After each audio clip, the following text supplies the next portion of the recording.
Olá a todos, eu vou dar início à nossa 16ª aula. Hoje eu vou falar um pouco sobre transformações lineares e estatísticas de ordem. Eu vou também terminar um exemplo que eu gostaria de ter dado na última aula, então eu vou começar por esse exemplo. Todo mundo me escuta bem? Obrigado, Vitor. Então esse aqui é um exemplo que vai exigir um pouquinho de conhecimento referente à imagem de uma função. Basicamente, nós vamos aplicar os mesmos conceitos que nós vimos na última aula, porém num problema que a imagem não vai ser um produto cartesiano. Então, seja x um vetor aleatório, com duas componentes também.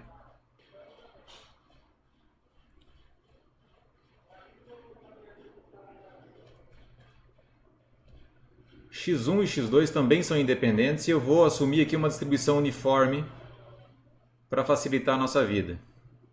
Mas claramente isso aqui eu posso colocar uma distribuição normal, eu posso modificar essas distribuições aqui. O que vai modificar vai ser a parte final. E vai modificar também o domínio da função t. Então agora eu tenho que o x é um vetor aleatório contínuo. Cada componente é uma variável aleatória contínua, uniforme 0, 1. E eu vou dizer que essas duas variáveis aleatórias são independentes.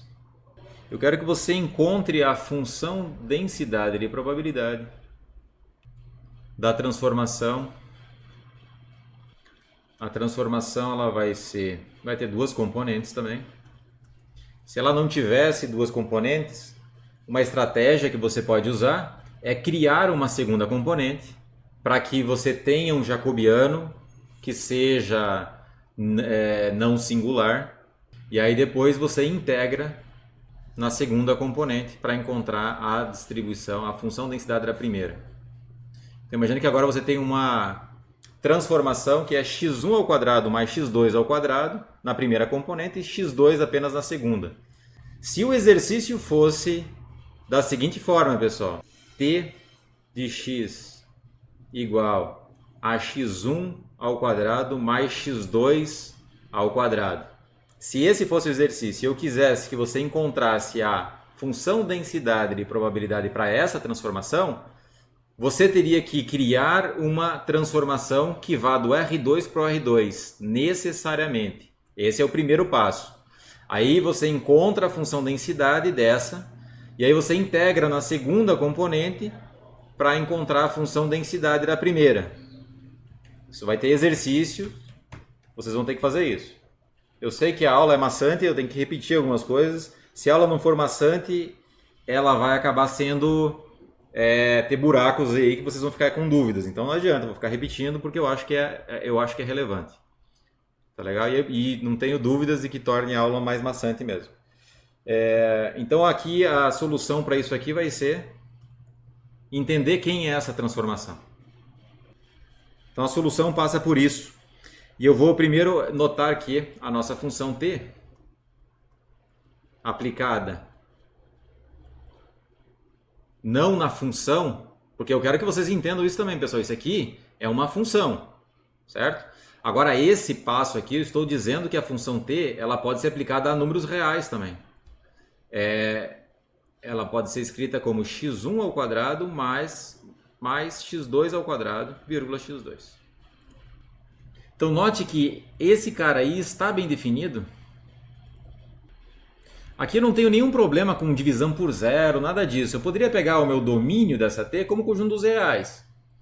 O problema é que eu já tenho uma dica aqui que eu posso pegar, em vez de conjunto dos reais, produto cartesiano real. Em vez de pegar o conjunto do R2, eu posso pegar o conjunto do 0, 1 ao quadrado. Já restrinjo para um V que tenha probabilidade 1, certo? Então ele está definido para todo x1 real, mas eu posso dizer simplesmente no 0, 1, porque é onde eu vou precisar. E x2 também no 0, 1, sem problema algum aqui no domínio. Como eu disse, se tivermos problema no futuro, eu volto e reescrevo o domínio. Portanto, podemos definir a princípio V, o domínio de t, como 0, 1, produto cartesiano 0, 1.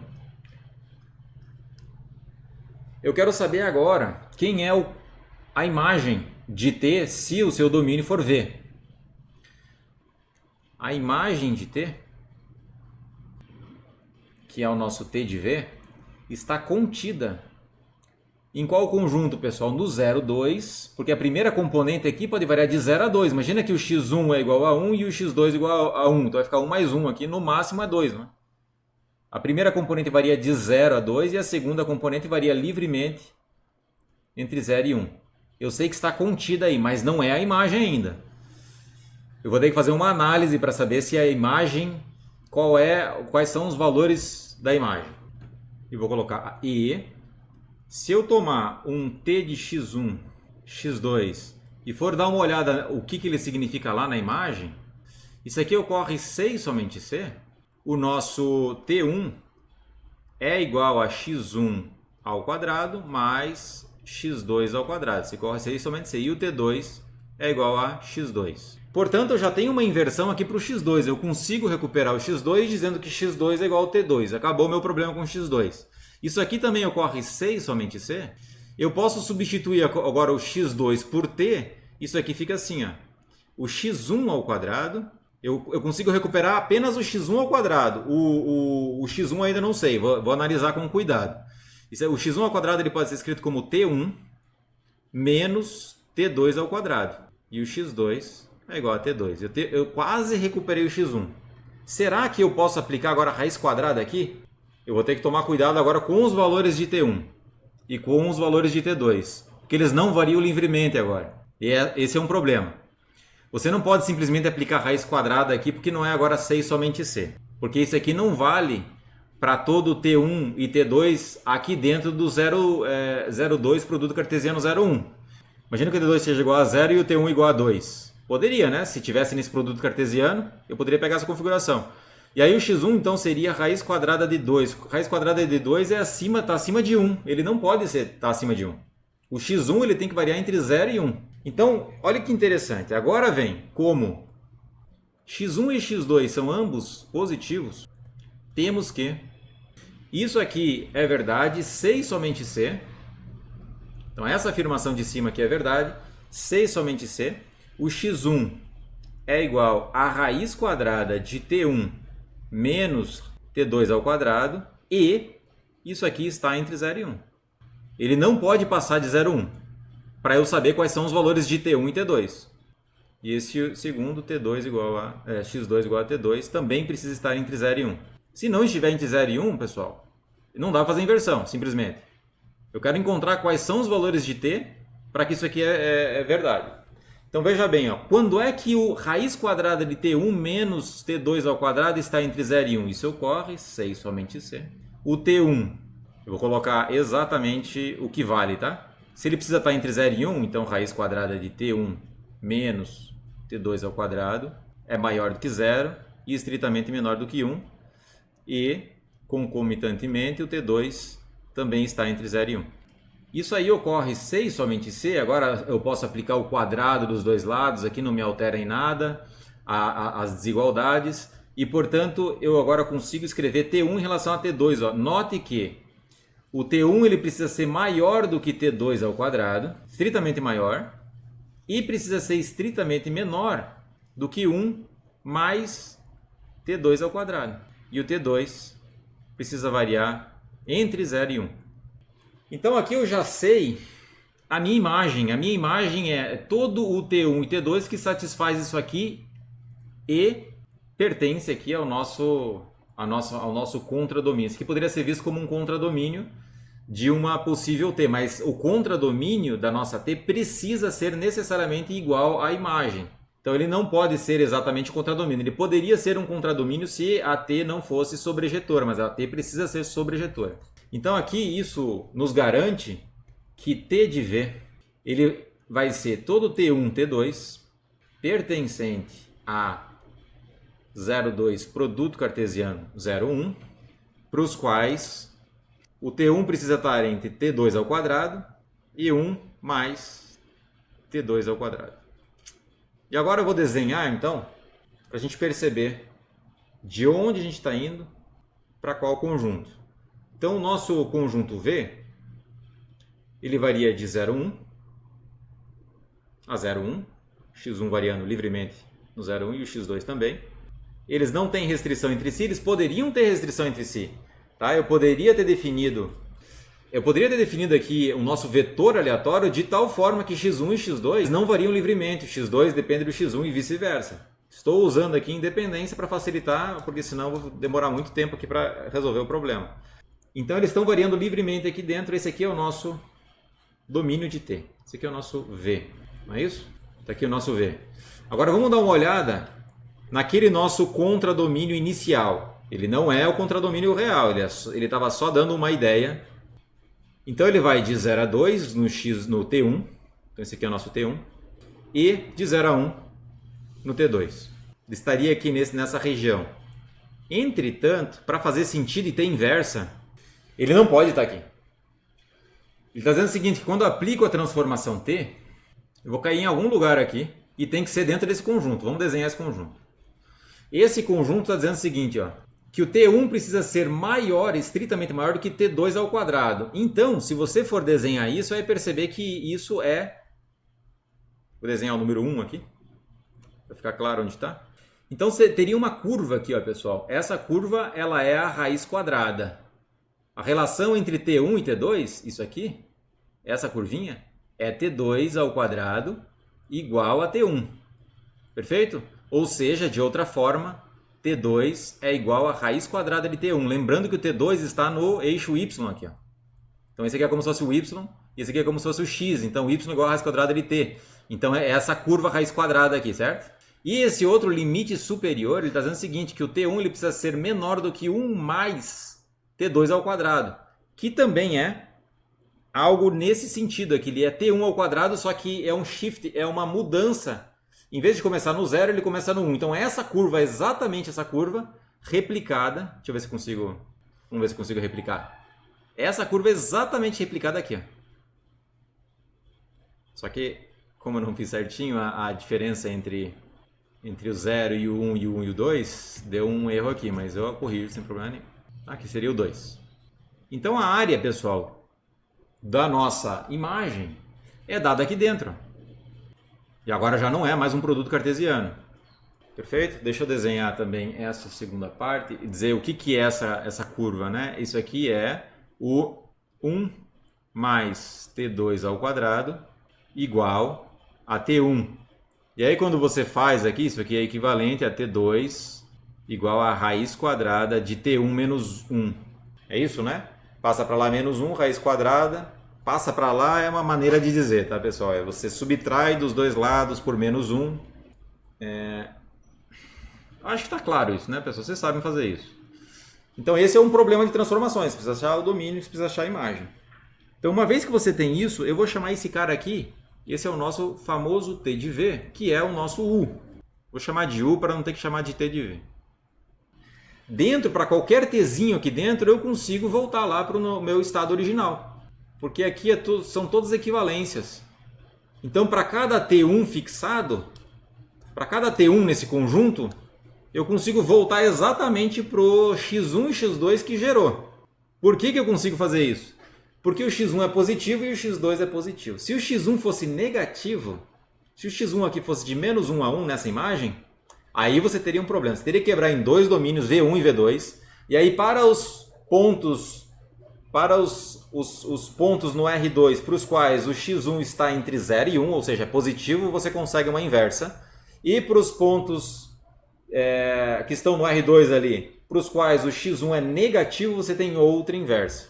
Tá? Então o problema aqui é complicado, mas não é tão complicado se o problema fosse aqui um pouquinho diferente. Se fosse uma uniforme menos 1 e 1, você já teria que pensar um pouquinho diferente.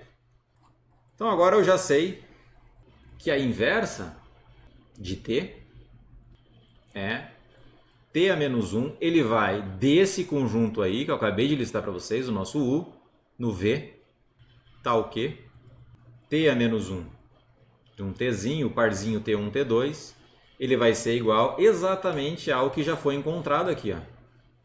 x1 é igual a raiz quadrada de T1 menos T2 ao quadrado, e o x2, a segunda componente da inversa, é simplesmente T2.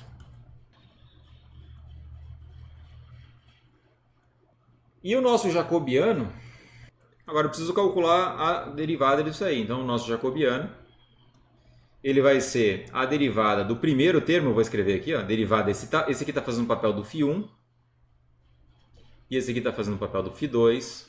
Primeira linha referente ao φ1, segunda linha referente ao φ2. Então a derivada do φ1 em relação a T1, derivada do φ1 em relação a T2, derivada do φ2 em relação ao T1, derivada do φ2 em relação a T2.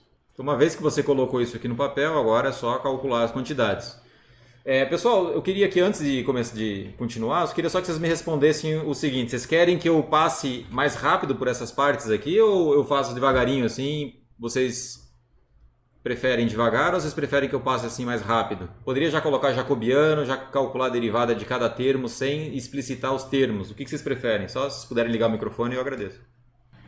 Bom, tá legal. Eu acho que isso ajuda de algum jeito. A gente perde um pouquinho de tempo, mas eu posso depois cobrar.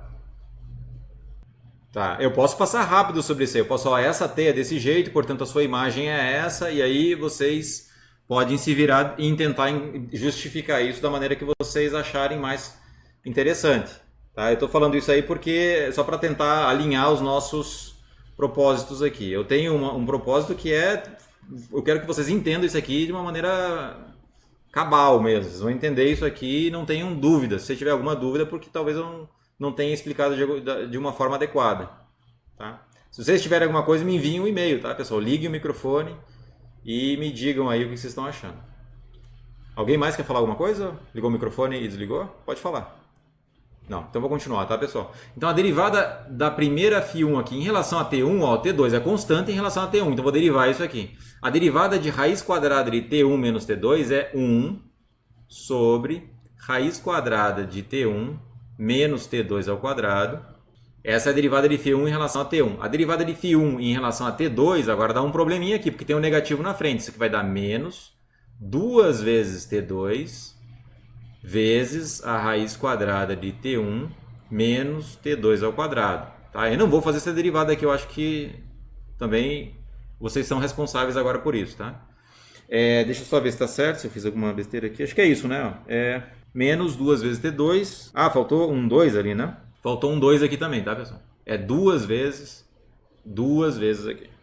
Agora, a segunda componente, então aqui o φ2, derivada dele em relação a T1, não tem um T1. Então é 0. E a derivada de T2 em relação a T2 é 1. Portanto, isso implica que o determinante do jacobiano é a multiplicação da diagonal, porque tem um 0 aqui. Então vai ficar a multiplicação dos elementos da diagonal menos alguma coisa que dá 0. Então fica apenas os elementos da diagonal aqui, que é a multiplicação da 1 meio raiz quadrada de T1 menos T2 ao quadrado. Isso aqui está bem definido, ele é sempre positivo para qualquer T1, T2 no nosso contradomínio de T. Não é? Lembrando quem que é o U, isso aqui é o nosso U. Tá? Isso aqui está garantindo a nossa imagem, do jeito que ela foi definida ali, ela está garantindo que esse determinante é positivo para qualquer valor de T1, T2, ou seja, para qualquer valor desse T vetor dentro da nossa imagem de T, ou seja, domínio de T a menos 1. Portanto, já tenho todos os elementos aqui para calcular a função densidade de probabilidade da nossa transformação. Isso implica que a transformação Tx, que é igual a x1 ao quadrado mais x2 ao quadrado, vírgula x2, é um vetor aleatório com função densidade de probabilidade dada por...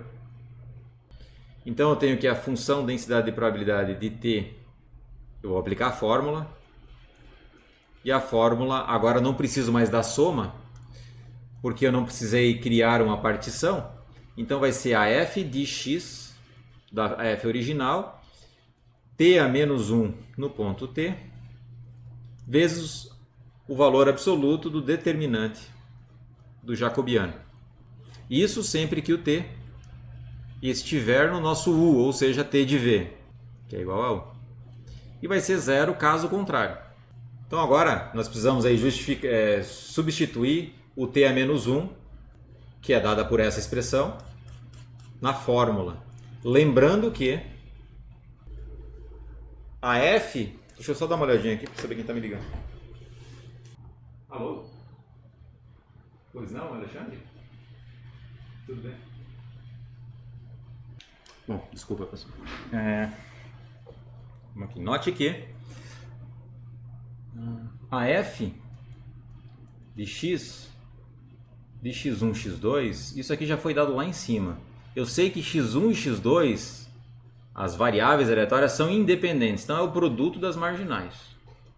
E aqui que vai entrar, se tiver uma distribuição diferente, eu vou mudar as f's aqui. Então no caso é uniforme 0, 1. Então o x1 ele está entre 0 e 1 e o x2 também está entre 0 e 1.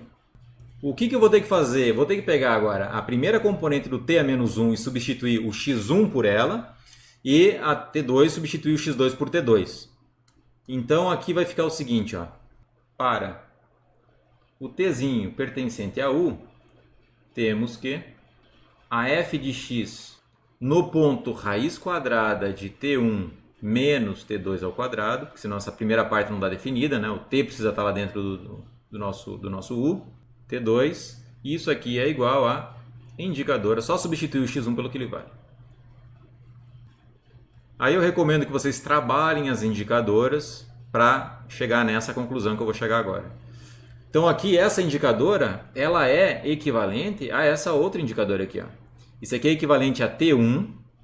Pensa bem, pessoal, ó, essa raiz quadrada já foi trabalhada lá em cima. Ó. Essa indicadora ela é igual a 1, 6 somente c. A raiz quadrada de t1 menos t2 ao quadrado está entre 0 e 1. Aí eu aplico o quadrado dos dois lados, somo dos dois lados por t2, isso vai ficar... O t1 precisa ser estritamente maior do que t2 ao quadrado e estritamente menor do que 1 mais t2 ao quadrado. Vezes a indicadora de t2 no 0, 1. Então essa indicadora eu vou substituir aqui. E eu vou também substituir o jacobiano. Logo, a nossa função densidade conjunta da nossa transformação, ela vai ser esse produto de indicadoras multiplicado pelo jacobiano. Como é o jacobiano mesmo, pessoal? É 1 sobre 2 raiz quadrada de t1 menos t2 ao quadrado, não é isso? Se puderem ligar o microfone para não subir lá. Se o tzinho estiver em u, ou t de v, pode falar, obrigado. E vai ser 0 se o tzinho não estiver em u. Lembrando que quem é o u? O u ele contém t1 e t2 que satisfazem essas indicadoras aqui.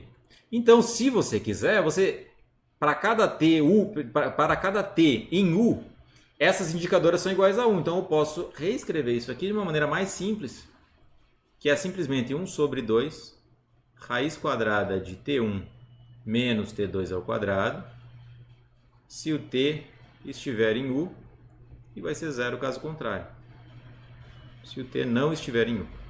Então essa seria a função densidade conjunto.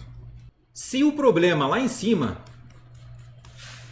fosse assim, em vez de eu dar essa transformação para vocês, eu desse essa transformação aqui. Ó.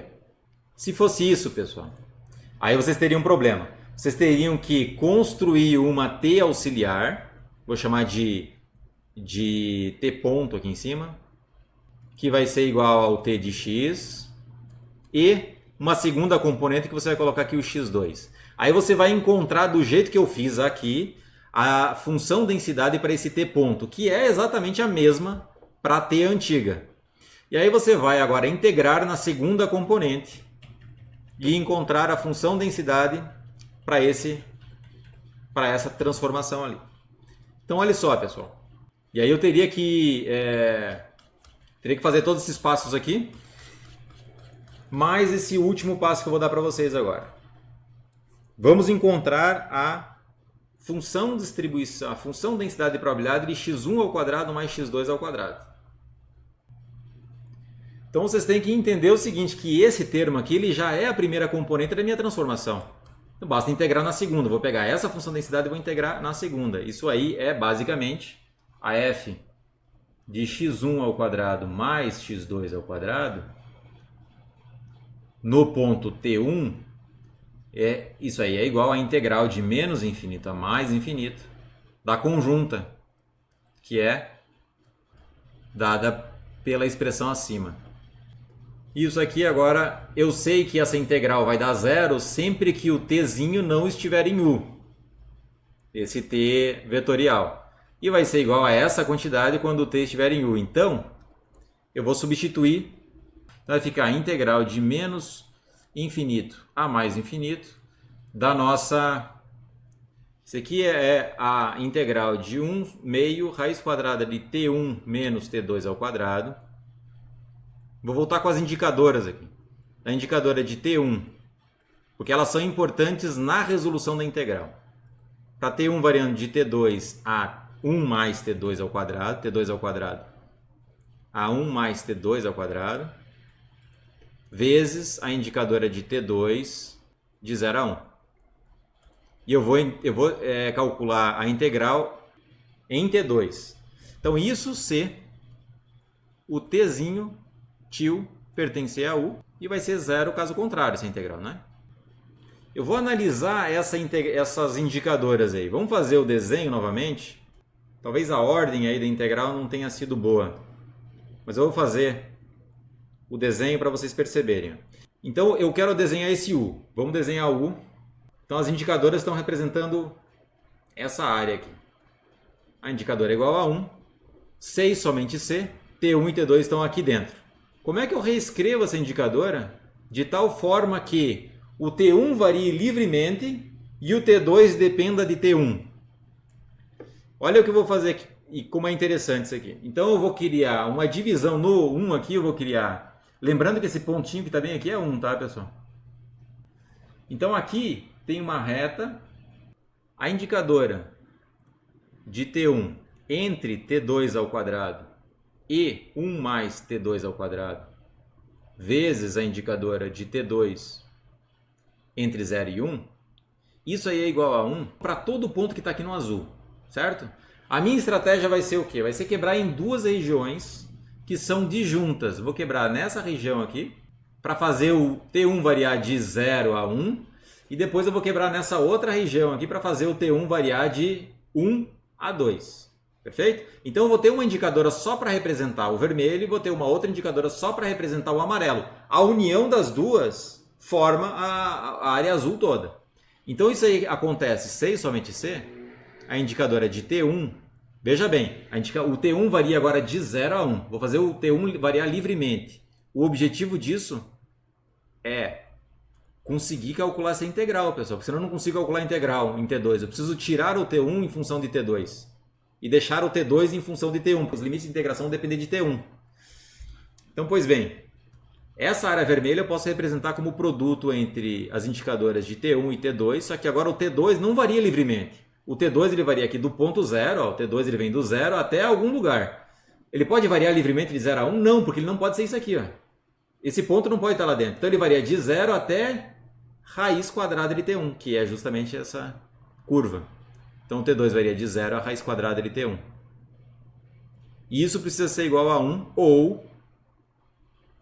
Agora eu venho para outra figura, o T1 varia livremente entre 1 e 2, só que esse pontinho não é permitido lá dentro, então o T2 tem uma restrição sobre o T2. Então o T1 varia de 1 a 2, vezes o T2 ele precisa variar agora de raiz quadrada de T1 menos 1, que é essa curva, até 1. E isso precisa ser igual a 1. Então se esse for igual a 1, eu estou na área vermelha. Se esse for igual a 1, eu estou na área amarela. Um ou o outro me forma a área azul. Então deixa eu escrever assim. Deixar esse pintadinho com azul. Esse outro com amarelo. E esse aqui com vermelho. Tá entendido isso ou não? Ou seja, pessoal, o que eu quero dizer com isso aqui? Isso aqui implica que esse produto, isso aqui é igual a um C e somente C,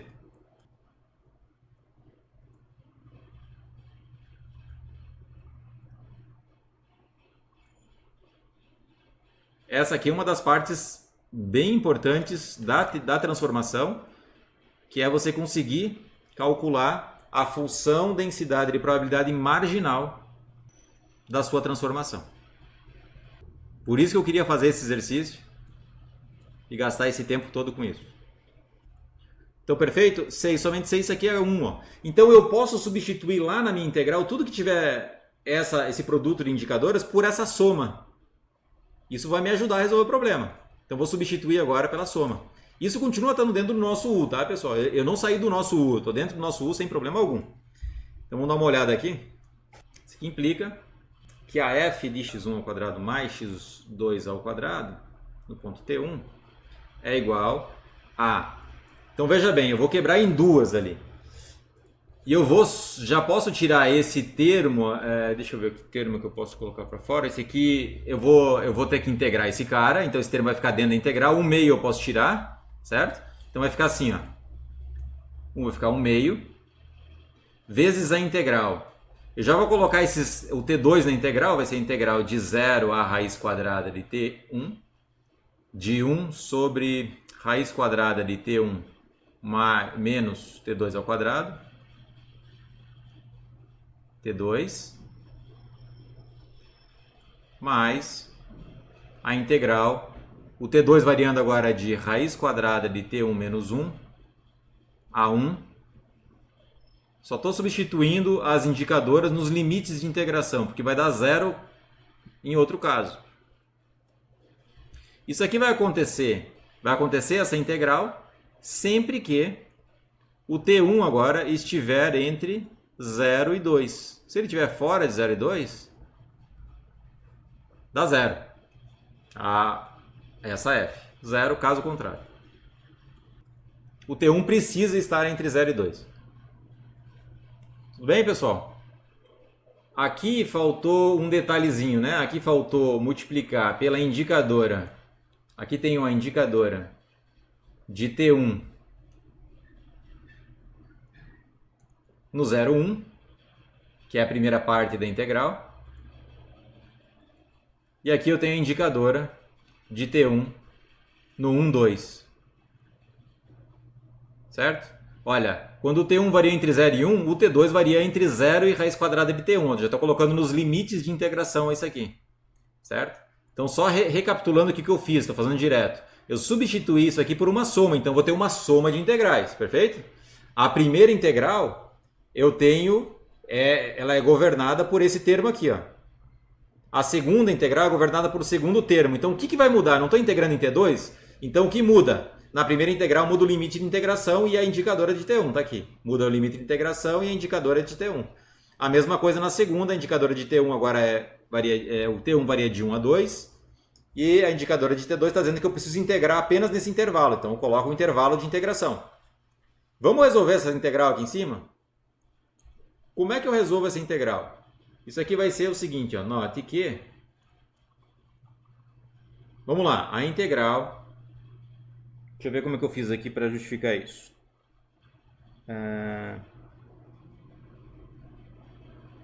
A antiderivada, vou pegar a antiderivada, tá? Que é o mais importante para a gente. De 1 sobre raiz quadrada de T1 menos T2 ao quadrado.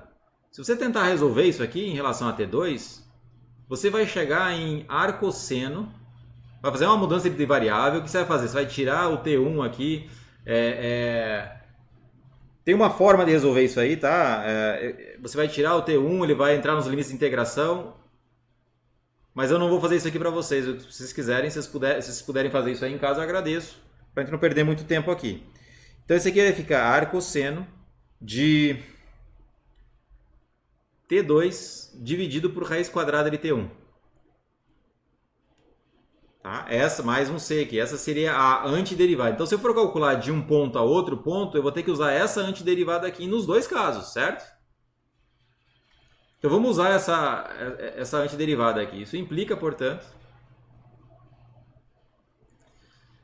o arcosseno de... Quando eu for substituir aqui dentro, pessoal, o arcosseno de raiz quadrada de T1 vai ficar raiz quadrada de T1 dividido por raiz quadrada de T1, que dá arcosseno no ponto 1. Isso dá um valor específico.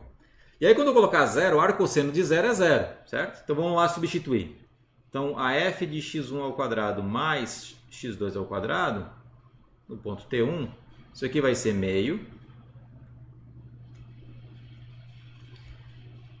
Arcosseno, ou seja, é o seno a menos 1, é a inversa da função seno,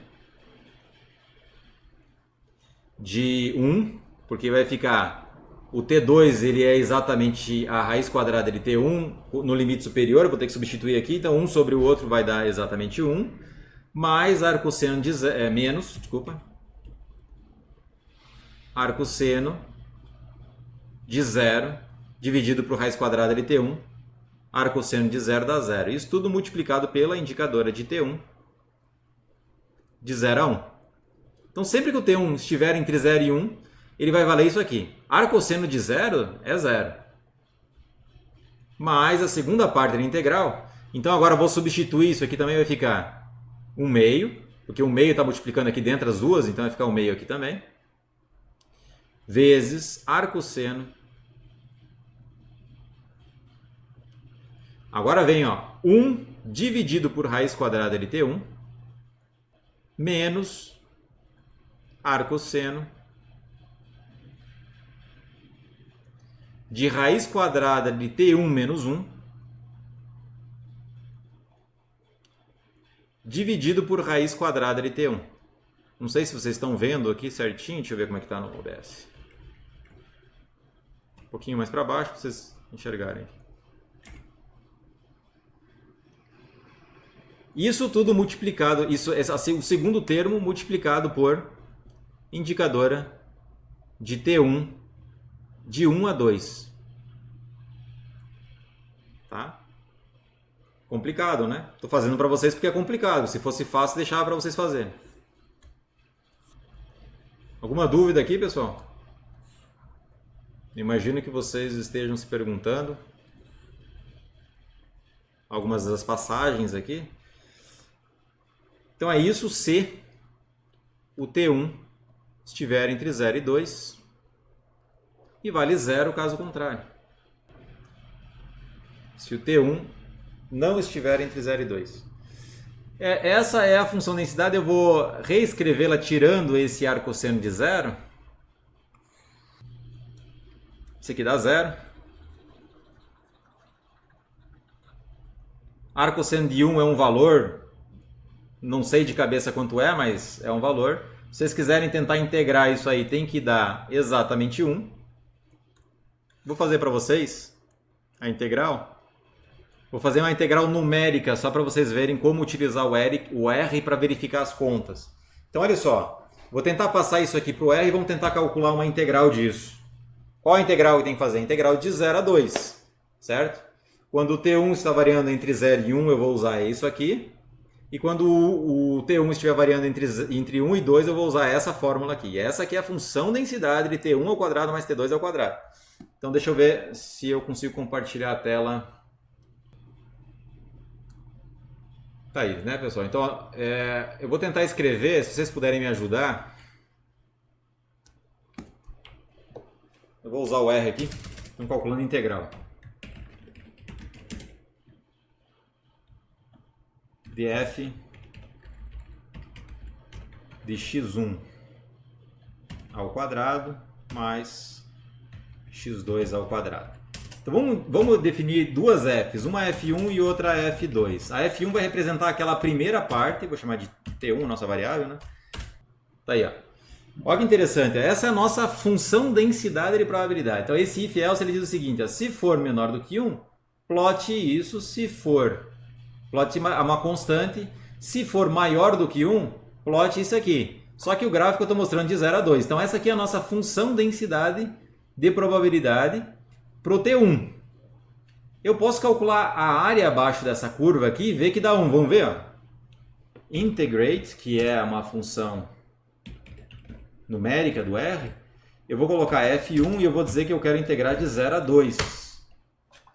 Olha só, ele integrou e deu 0,9999 com um erro absoluto, ou seja, é 1, né?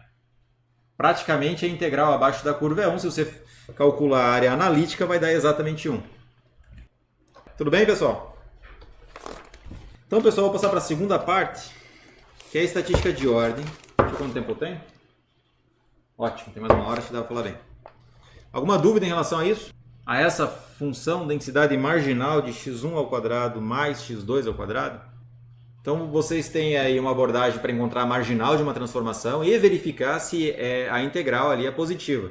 Então, vocês conseguiram ver o formato da função densidade e ter mais ou menos uma ideia de que a integral abaixo da curva dessa densidade tem que dar 1. Né? Deu próximo de 1 ali. Se você aumentar a precisão, provavelmente vai chegar a 1. Perfeito? Deu para entender, Vitor? Exatamente, exatamente. Ali você precisa se concentrar bem. Essa parte das indicadoras aqui você precisa entender porque você precisa calcular uma integral. Essa integral aqui você precisa calcular. Aí você tem que perceber o seguinte: em quem que você vai calcular essa integral? Em T1 ou T2? Se for em T1 já está resolvido aqui, porque o T2 ele não está mais variando, ele não depende do T1. Então a indicadora ela sai para fora da integral, certo? Agora, só que você quer a função densidade marginal do T1, que seria a primeira componente do T. E aí como é que você tira? Você não consegue tirar isso aqui da integral, ele depende do T1 e T2. Então você tem que arrumar um jeito para que ele não dependa do T2, ó. O jeito que a gente tem que fazer isso aí é olhar para a figura e ver como é que você vai quebrar isso aí. Tá? Eu espero que tenha ficado claro. Se não ficou claro, aí vocês falem com a monitora. Então agora eu vou falar sobre a estatística de ordem. Então a estatística de ordem ela é muito utilizada na estatística para ordenar o conjunto de dados. Então muitas vezes o que você faz lá na estatística descritiva, você tem um conjunto de dados brutos, aqueles conjuntos de dados numéricos mesmo, não são variáveis aleatórias, são dados numéricos. E aí a primeira coisa que você faz é aquele roll. E o roll nada mais é do que ordenar as variáveis. Você faz isso para calcular a mediana, você faz isso para calcular os quantis, você faz isso para calcular o histograma. Só que agora tem uma versão disso para variáveis aleatórias. E a versão disso para variáveis aleatórias é a famosa estatística de ordem. Você tem um mínimo se você tem uma sequência de variáveis aleatórias x1, x2, x3 até xn, você consegue definir o mínimo entre as variáveis aleatórias. Você também consegue definir a segunda menor entre as variáveis aleatórias, a terceira menor e assim por diante até o máximo. Então a estatística de ordem eu vou definir o seguinte: ó, sejam x1, x2 tem pelo menos duas componentes, a xn, variáveis aleatórias, definidas no mesmo espaço. Portanto, o nosso vetor x, que é a concatenação de todas as variáveis, é um vetor aleatório. Seja t de x uma transformação de x tal que t de x1 a xn é igual a... Ele tem n componentes também. Deixa eu escrever isso aqui um pouquinho mais para o lado, senão eu não vou conseguir. Ele vai ser... E aqui, pessoal, eu vou representar, em vez de x1 a xn, já vou representar por um x minúsculo til, tá? Para ganhar espaço. Então, x minúsculo til, ele vai ser igual a... Abre parênteses, então é um vetor. Vai ter a primeira componente, e a primeira componente agora é uma função que vai do Rn para o R, T2... Também é uma função cujo domínio está no Rn e o contradomínio está no conjunto dos reais. E assim por diante até chegar no Tn, tal que o Ti é uma função que vai de V no conjunto dos reais. Portanto, essa T aqui é uma função vetorial cujo contradomínio está no Rn e a probabilidade do nosso x vetor estar em V é 1. O T1 ele vai ser definido exatamente como o mínimo de x1, x2 e assim por diante a xn.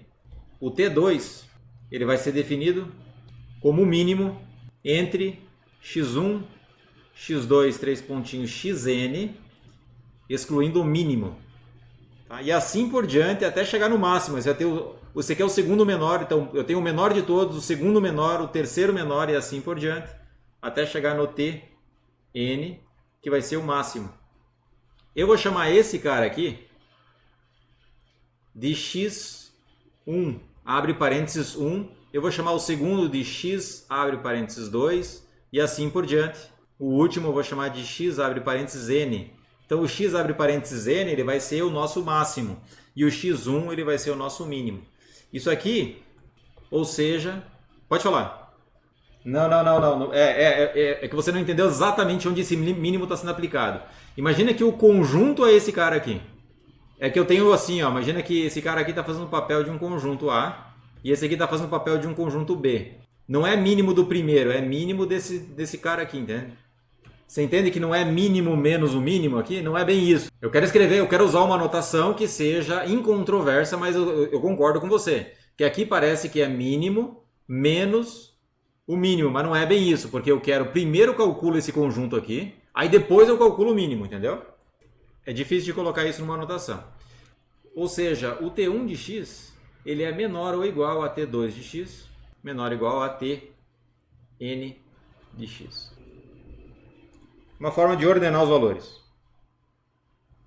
Dizemos que Ti composição x é a iésima estatística de ordem.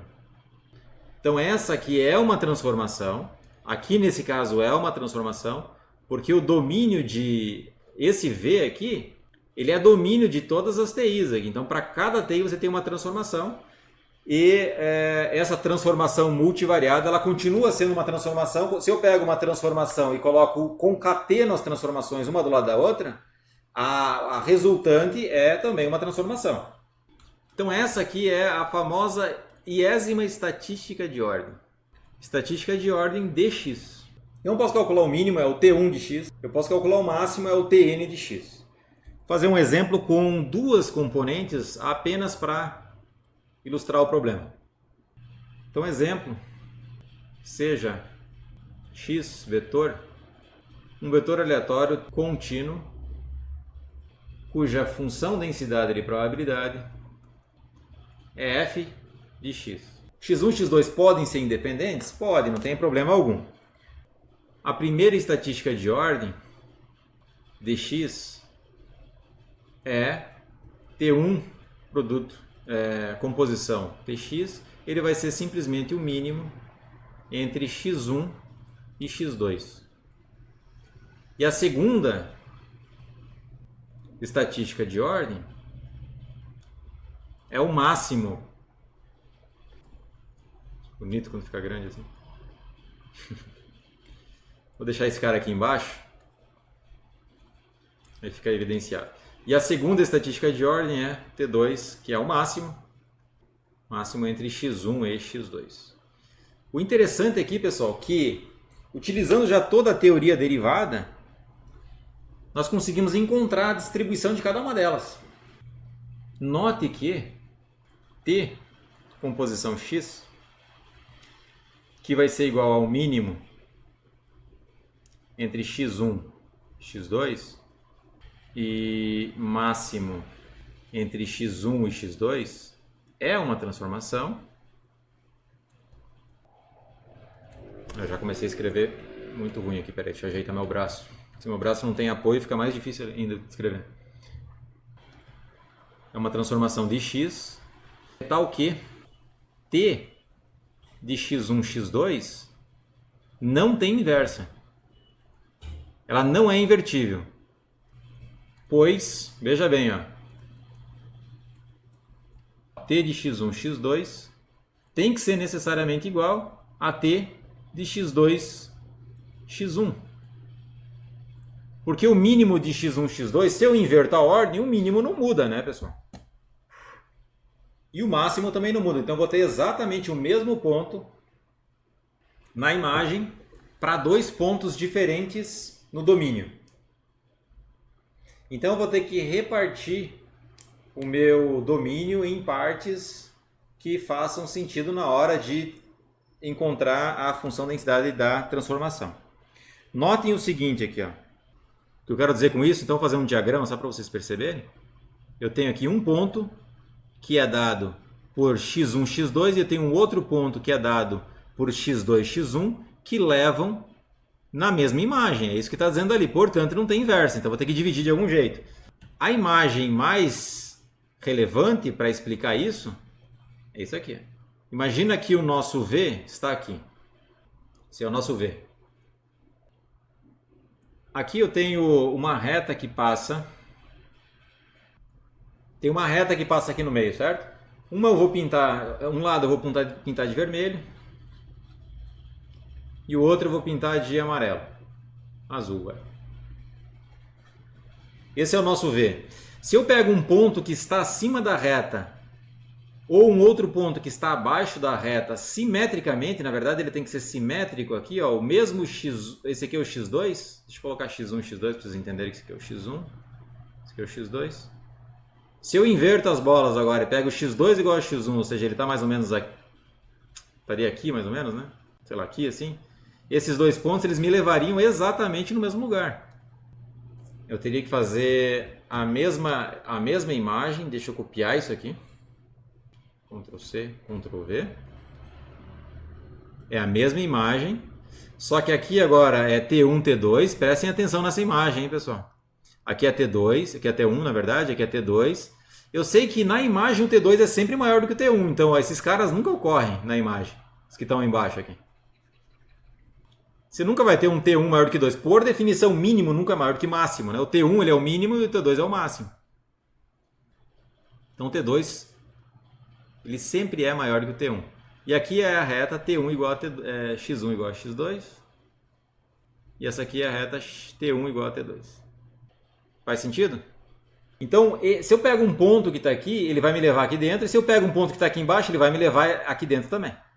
Então, a ideia aqui é dividir o meu domínio em duas regiões. Uma que é a região em vermelho e a outra que é a região em azul. V1 e V2. Na região em vermelho, eu sei que X2 é maior que X1 na região em vermelho. Na região em azul, X1 é maior que X2. E aí, para cada uma desses X1 e X2, eu consigo uma T que seja inversível. Então, essa é a estratégia para encontrar a função densidade dessa T. E aí, se eu quiser encontrar o mínimo, eu encontro integrando nas outras componentes. Tá? Faltou fechar aqui, parênteses.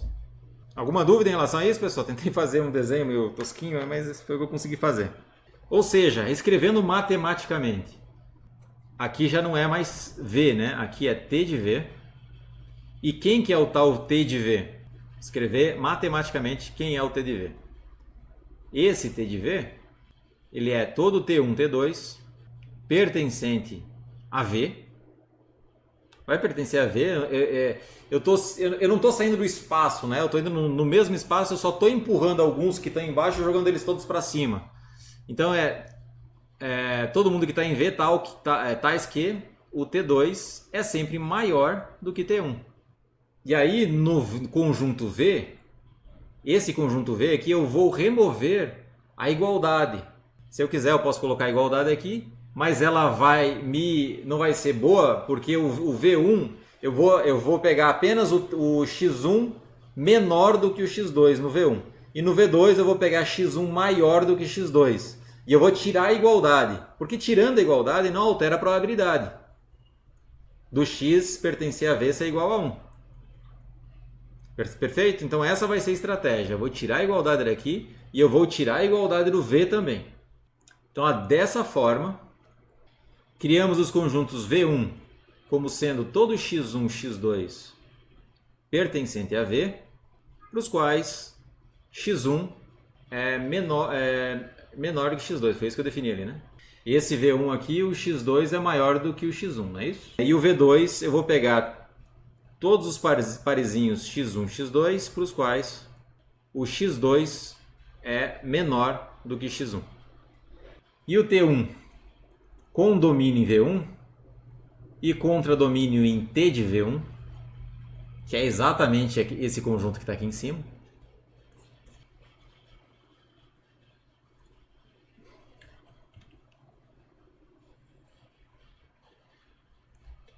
Tais que o T1 de X1, X2, ele vai ser igual a simplesmente, pessoal, eu já sei que o X1 é maior que eu já sei que o X2 é maior que o X1. Então eu vou colocar o X1 na primeira componente, que ele é o mínimo, e o X2 é o máximo, vou colocar na segunda componente. E o T2 é a mesma coisa, só que eu já sei exatamente que o x1 agora é maior do que o x2. Então o x2 é menor do que o x1, o x2 fica no mínimo e o x1 fica no máximo. Olha que interessante. Agora eu tenho a inversão. Isso aqui implica que T1 a menos 1 de T1, T2 é o que? É exatamente igual a T1, T2. Ó, porque x1 é a primeira componente, x2 é a identidade aqui, certo? Eu não tenho problema nenhum com T1. Agora com T2 eu inverto. No T2 aqui, então, a imagem inversa de T2, ele vai ficar... Eu sei que o x1 é o máximo e o x2 é o mínimo. Então agora eu inverto, ó, o x2. Aqui fica T2, T1. Não é isso? E eu tenho os respectivos jacobianos. Eu tenho o jacobiano 1, é a derivada desse aqui. Então a derivada do primeira componente aqui em relação a T1 é 1. A derivada em relação à primeira componente em relação a T2 é 0. A derivada em relação à segunda componente, a derivada da segunda componente em relação a T1 é 0. E da segunda componente em relação a T2 é 1. Então o primeiro jacobiano é a identidade, como esperado, porque a função é a identidade. E o segundo jacobiano, ele vai ser então a derivada desse aqui em relação a T1 dá 0. A derivada em relação a T2 dá 1. A derivada da segunda componente em relação a T1 dá 1. E em relação a T2 dá 0. Agora não é uma identidade. E o determinante do primeiro é exatamente igual a 1. O determinante do segundo é menos 1. Portanto, T, composição X, é vetor aleatório, contínuo. T é menos 1 aqui das inversas. Elas produzem jacobiano que são diferentes de zero. Então o nosso vetor aleatório é contínuo, com função densidade de probabilidade conjunta. Isso aqui vai ser a soma das duas, né? Então vai ficar f de x vetor aplicado no T1. Ora, o T1 a menos 1 é exatamente T1, T2. Então aqui ó, eu não preciso fazer absolutamente nada, vou só colocar T1, T2. Vezes o jacobiano aqui, que é 1, mais a f de x. Em qual ponto? Agora eu tenho que inverter as quantidades. Ó. Na primeira componente eu vou colocar T2, na segunda eu vou colocar T1. Olha que bonitinho. Isso aqui é por caso geral, hein, pessoal? Não estou assumindo independência, não estou assumindo nada. Desde que o T1 e o T2 eles estejam lá no meu T de V. E vai ser 0 caso contrário. Eles não estão em T de V. Esse é o caso geral, hein, pessoal? Para qualquer função de densidade para o x1 e para o x2. Observação. Se x1 e x2 forem independentes, ou são independentes, então a função densidade conjunta pode ser reescrita de outra forma, né?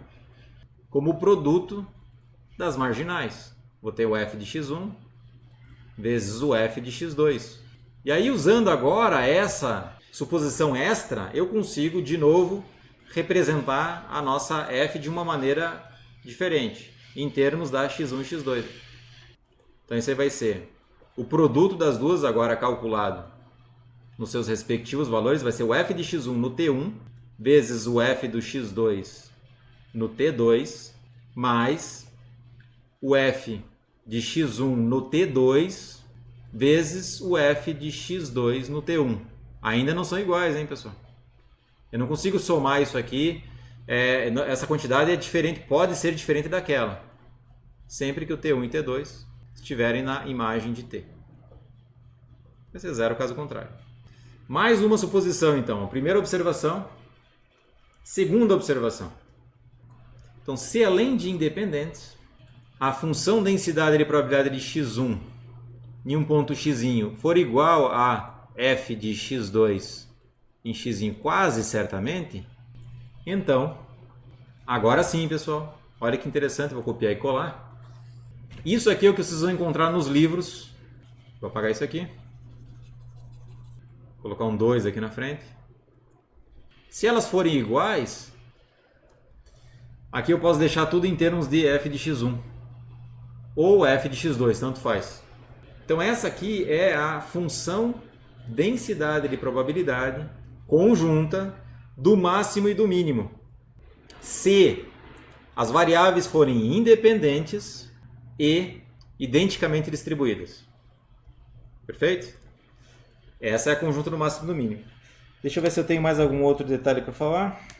Agora, no caso com 3 componentes, seja x um vetor com 3 componentes, x1, x2 e x3. Tá? Um vetor aleatório contínuo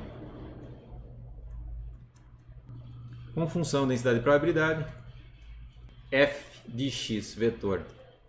Considere TI x a iésima estatística de ordem. Então, para encontrar a função densidade de probabilidade da transformação T, vou colocar o T2 também e o T3, né, porque só são 3. E uma vez que você entende o terceiro caso, você entende todos os outros. Precisamos entender agora a questão dos domínios V1, V2, V3 e V4. Tá? Definimos. V1 vai ser o conjunto que lista x1, x2, x3, pertencente ao nosso V. O V é ele é um conjunto cuja probabilidade do x estar lá dentro é 1. Perfeito? Eu já vou dizer isso, em que a probabilidade do x estar em V é 1. Isso tal que o x1 é menor do que o x2, que é menor do que o x3. O V2 vai ser x1, x2, x3, pertencente a V, tais que agora o x1 é menor do que o x3, que é menor do que o x2. E aí eu vou fazer agora com V3, tais que x2 é menor do que x1, menor do que x3, e assim vai, pessoal. Tem que fazer com todas as possibilidades. Não sei se vou conseguir lembrar de todas aqui. Vamos ver se eu consigo. x2 menor do que x3, menor do que x1. Perceba que eu estou tirando a igualdade para que o contradomínio de todos eles sejam iguais. V5 ele vai ser todos os trios, todos os ternos, tais que agora o x3 é menor do que x1, que é menor do que x2, e por fim, V6, vou pegar todo x1, x2, x3 pertencente ao V original, para os quais x3 é o menor de todos, o x2 é o segundo menor de todos e o x1 é o maior de todos. Notem o seguinte, ó, se eu pego um parzinho, se eu pego x1, x2, x3, qualquer x1, x2, x3 e aplico o t, então esse t ele vai ser igual para qualquer permutação desse x1, x2, x3. Basicamente é isso. Tá? Pois t de x1, x2, x3 foi o que eu disse em uma das aulas. É igual a t de x2, x1, x3, que é igual a pá, até o último. Todos eles têm exatamente os mesmos valores. Então foi o que eu disse, né? Você agora tem 6 conjuntos lá no seu domínio que levam exatamente na mesma imagem. Então você precisa escrevê-los e para cada um deles você vai ter uma T associada, né? Aqui você vai ter uma T1 que vai de V1 no conjunto T de V, T de V1, que vai ser o seguinte, vai ser T1 de x1, x2, x3, ele vai já estar na ordem, o x1 já é o mínimo, né? O x2 é o segundo menor e o x3 é o máximo. E assim por diante, tá? Deixa eu copiar e colar.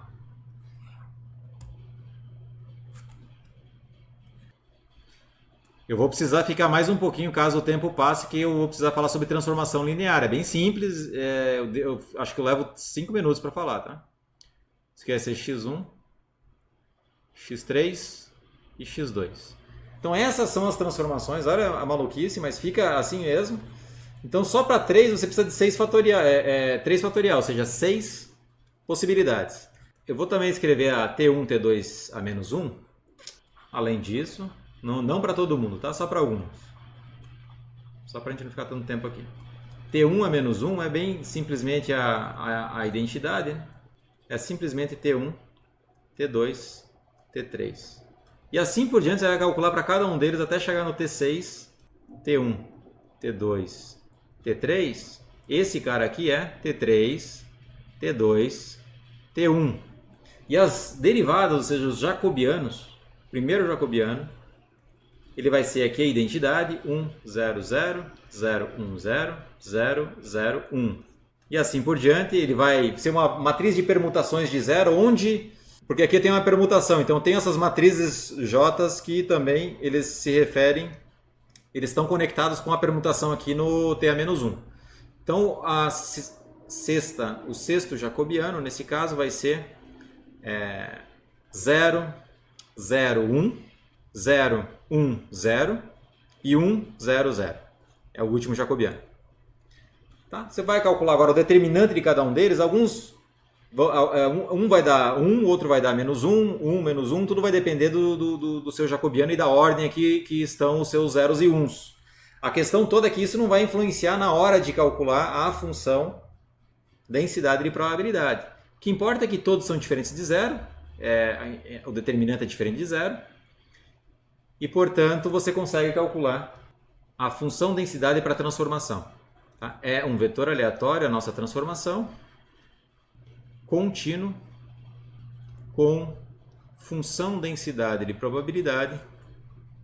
E a função densidade de probabilidade vai ser dada por... Então ele vai ser o seguinte, ó, f de x no pontinho T1, T2, T3. Aí a segunda vai ser f de x no ponto T2, T1, T3. E assim por diante com todas as permutações possíveis até chegar na última, que é T3, T2, T1. Isso sempre que o nosso vetorzinho estiver em T de V. Estou acabando. Mais 10 minutinhos eu acabo. E zero caso contrário. Faltou um tiozinho aqui.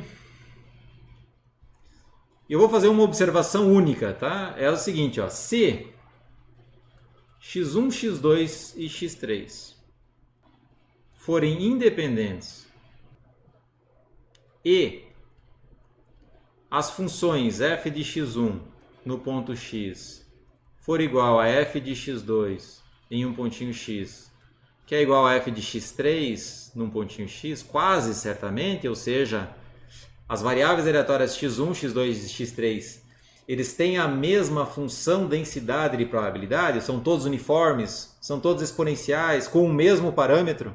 Tá?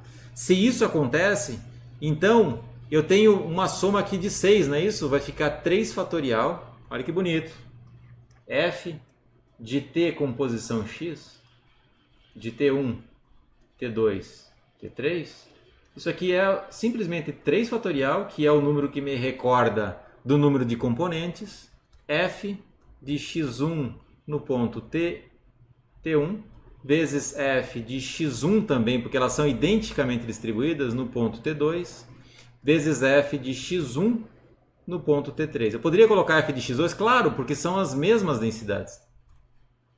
Para todo t pertencente a T de V e a zero caso contrário, se não pertence. Olha que interessante, pessoal. Para o caso geral,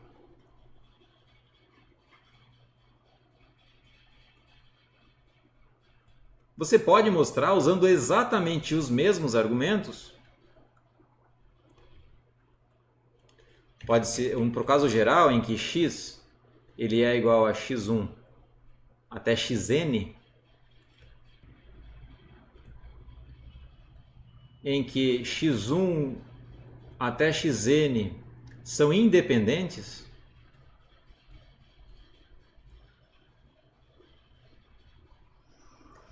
e com mesma distribuição, e f de x1 no ponto x é igual a f de xn, quase certamente, então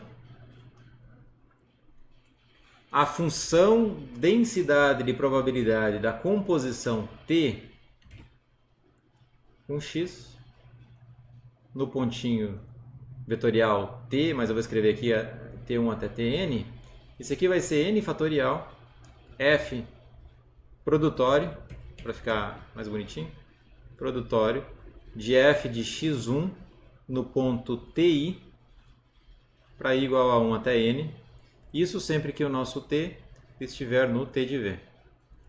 Vai ser zero caso contrário. Essa é a fórmula geral que vocês vão encontrar nos livros. A função densidade da conjunta das estatísticas de ordem é dada por isso aí. Tá bom, pessoal? Eu vou introduzir agora para vocês a transformação linear e aí nós finalizamos a aula de hoje. Então, esse é o vetor de estatísticas de ordem.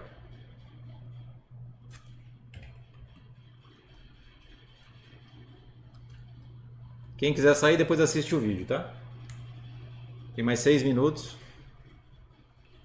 A transformação linear sai também como aplicação. Isso aqui tudo aplicação de transformação de variável, tá, pessoal? Só estou analisando o domínio contra domínio para encontrar a função densidade e probabilidade. É claro que aqui o t de v, quem que é o t de v? O t de v ele é todo t1, 3 pontinhos tn, pertencente a v, para os quais t1 é sempre menor do que t2, que é menor, 3 pontinhos, que é menor do que tn. Esse é o nosso t de v. A mesma coisa aqui quando n igual a 3. O t de v ele é o conjunto, faltou quase certamente, né? Então vou coloquem quase certamente em todos os lugares que faltaram, tá, pessoal? Sei que é difícil de lembrar. Acho que vale a pena colocar quase certamente em todos os lugares. Aqui também.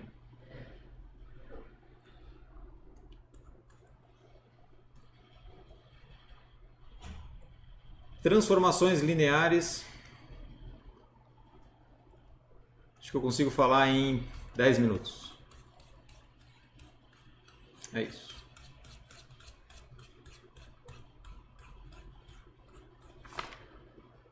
Tem uma única folhinha aqui. Acho que eu consigo terminar. Transformações lineares. Seja x um vetor aleatório contínuo com função densidade de probabilidade f de x. Então, considere t de x uma transformação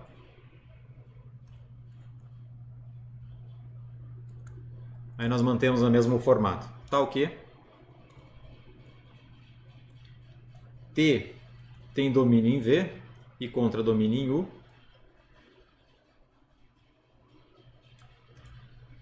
V claramente precisa estar no Rn. U também está no Rn.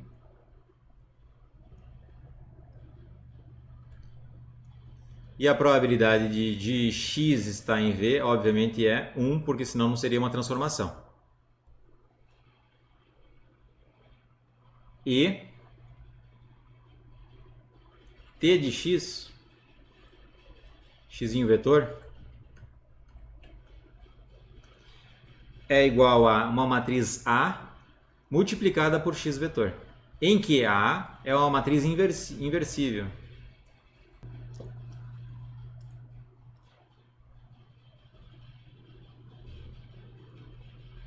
Então, A é uma matriz n por n aqui, porque o x é um vetor n, e o contradomínio de t precisa estar em Rn também. A é uma matriz n por n inversível. Deixa eu escrever direitinho. A é uma matriz inversível. Acho que vai ficar melhor. Mais completo.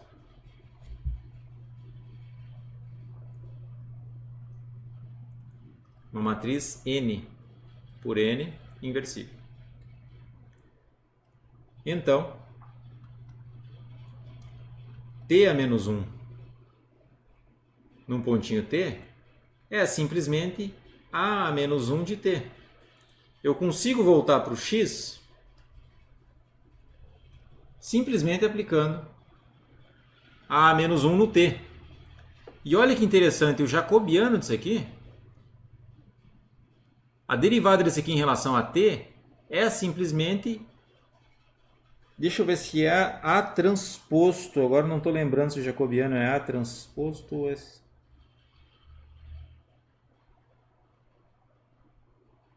eu me lembrar aqui.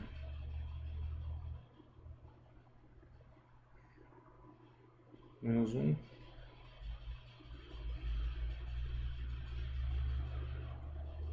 A menos 1 transposto. Agora não lembro se é A menos 1 transposto aqui, pessoal. Preciso me lembrar. Deixa eu ver aqui. N1.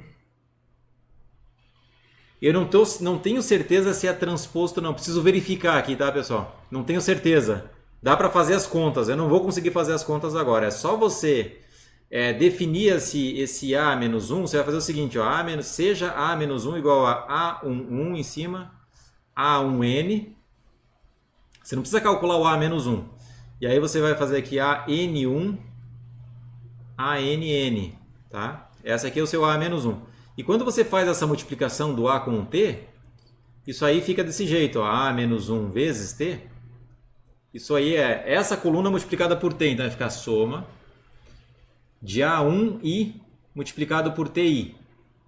I igual a 1 até N. E assim por diante, na segunda coluna até chegar na última. Então ela vai pegar essa linha, então vai ficar I igual a 1 até N de ANI vezes TI. Quando eu derivo isso aqui em relação a T1, T2, T3, sobram algumas quantidades aqui, e são essas quantidades que vão me indicar se é transposto ou não, tá? Eu não preciso disso agora, eu gostaria que vocês fizessem, eu estou sem tempo para analisar isso, tá? Eu também não fiz aqui nas minhas notas, e eu não estou lembrando, então vou deixar isso aqui com um ponto de interrogação, eu quero que vocês verifiquem, mas o que é importante aqui é que o determinante do jacobiano não depende da transposta. E, independentemente se é A menos 1 transposto ou se é A menos 1, o que importa é que o determinante de Jt sempre vai ser o determinante de A menos 1. Tá? Não, porque o determinante de A transposto é igual ao determinante de A. Não tem problema nenhum. Tá? O determinante de A é igual ao determinante de A transposto e, portanto, o determinante de A menos 1 é igual ao determinante de A menos 1 transposto. E agora eu consigo calcular a função densidade de probabilidade.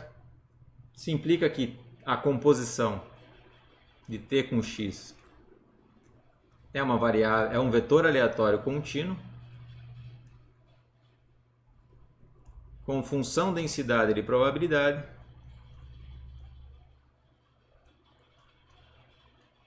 então isso aqui vai ser f de x no ponto a menos 1 de t, olha que interessante, vezes o jacobiano, que é determinante em valor absoluto, determinante de a menos 1, como matriz A é inversível, então o determinante de a menos 1 também é diferente de zero. Isso aqui ocorre para todo o t na imagem. E é zero caso contrário. E aí tem a aplicação, e a aplicação vocês conseguem fazer com a distribuição normal. Eu recomendo que vocês peguem a distribuição normal e apliquem isso aqui. Vocês conseguem encontrar a função densidade de qualquer transformação linear de uma normal multivariada que eu já passei para vocês em uma das aulas. Então, pessoal, a aula de hoje é essa. Eu vou deixar para vocês como exercício. Deixa eu escrever um exercício para vocês aqui. Ó. Exercício.